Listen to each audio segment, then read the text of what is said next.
In this video, I'm going to show you how to make images move in CapCut. Launch your CapCut video editor. Create a new project by clicking on Create Project.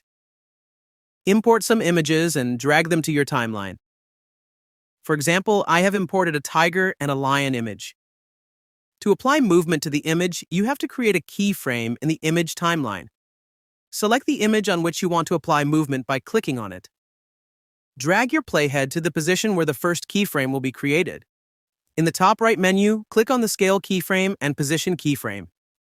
Now drag your playhead to the next position of the keyframe.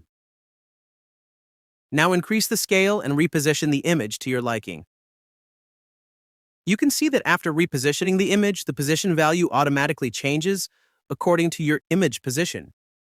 Now, if you play the video from the start, you can see that the image is moving according to my keyframe command. In the second image, apply the keyframe just like before. Now we can make the image smaller and place it in the upper left corner. Let's add the second keyframe around the end of the clip.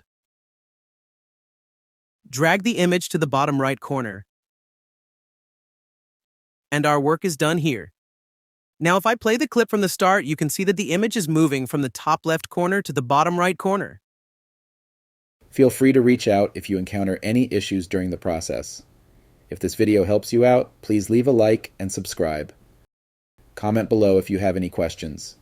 If you need further assistance, consider hiring a professional using the link in this video below.